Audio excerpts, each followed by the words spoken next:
June 2nd, 2014. Brattleboro, Vermont. A 92-year-old man dies at his home. His name is Ronald Read. To the people who knew him, he was the man who chopped his own firewood. He wore a flannel jacket held together with a safety pin. He drove a second-hand car. He ate breakfast at the same coffee shop most mornings. When he parked in town, he sometimes walked an extra block rather than feed a meter. Nobody in Brattleboro had any reason to think about his money. There was nothing to think about.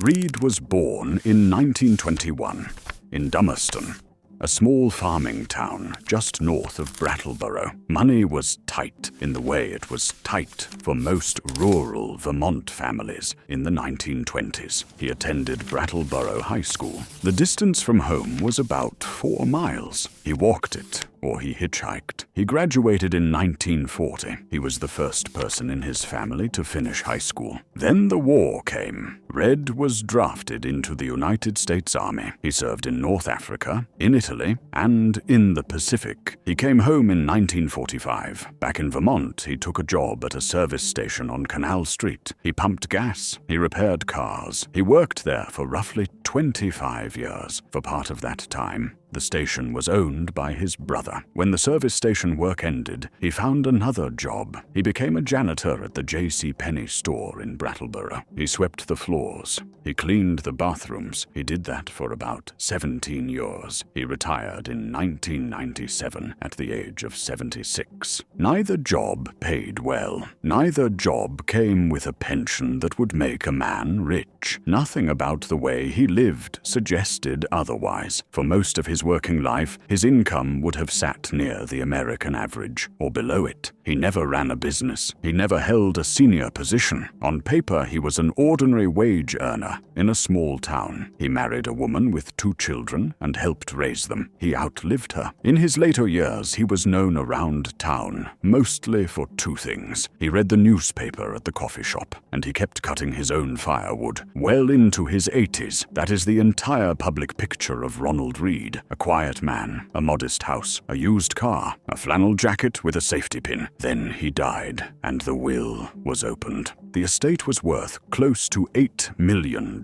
Almost $6 million of it was given away. $4.8 million went to Brooks Memorial Library in Brattleboro. $1.2 million went to Brattleboro Memorial Hospital. For both institutions, it was the largest single gift they had ever received. The remainder went to family and to friends nobody had known. Not his neighbors, not the people he ate breakfast with, not, by their own accounts, his own stepchildren. The question was how. The answer was in a safe deposit box. Inside were stock certificates, not a brokerage statement, not a fund. Paper certificates, the physical kind, held in his own name. Read had owned shares in roughly 95 different companies. At the time of his death, the certificates had to be catalogued one by one. Some had been held so long that the businesses printed on them had merged, split, or changed names several times over. They were not speculative bets. They were ordinary, recognizable businesses, consumer goods, banks, healthcare, utilities, railroads, companies that made things people bought every week in good years and bad ones. Almost all of them paid dividends. That detail is the center of the entire story. A dividend is a share of a company's profit, paid out to the people who own it. It arrives on a schedule, whether the stock price rose that quarter or fell. Read did not spend those payments. He used them to buy more shares. Those shares then paid dividends of their own. He did this for decades. Consider what that means in practice. A dividend paid in one decade buys shares that pay dividends in the next. Those shares pay again. The effect is small at first and close to invisible for years. Then it accelerates. Most people never see the acceleration because most people do not stay invested long enough enough to reach it. He also did something that is harder than it sounds. He did not sell. Markets fell around him repeatedly across his lifetime. He held. When he did not understand a business, he did not buy it. When a company he owned was acquired, he kept the replacement shares. He read the financial press. Reportedly, he read the Wall Street Journal regularly, and he studied the companies he owned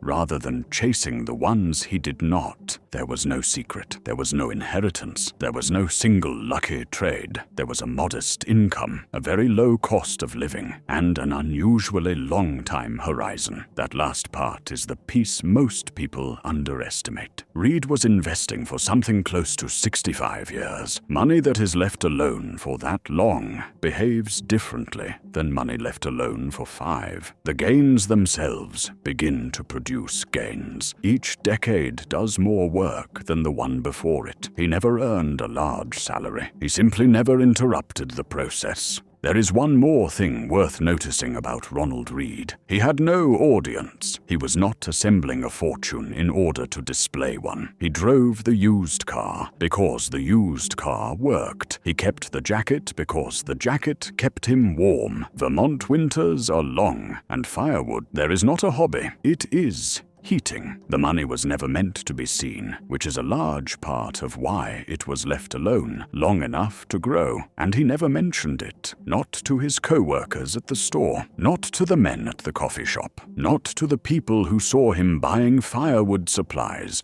or driving his second-hand car, or walking the extra block into town. When the story reached the press in early 2015, it traveled quickly. A janitor from a small Vermont town had quietly assembled a fortune and then given most of it to a library and a hospital in the place where he had lived his whole life. The library used part of the gift for renovations and for a fund that continues to support it. The hospital used part of its share for equipment and improvements. In a town of roughly 12,000 people, the money from one quiet man reshaped 2 of its institutions. There is a photograph that circulated afterwards. Ronald Read, older, in a plain jacket, unremarkable in every way a photograph can be. He looks exactly like what everyone thought he was. $8 million. Nobody ever suspected a thing.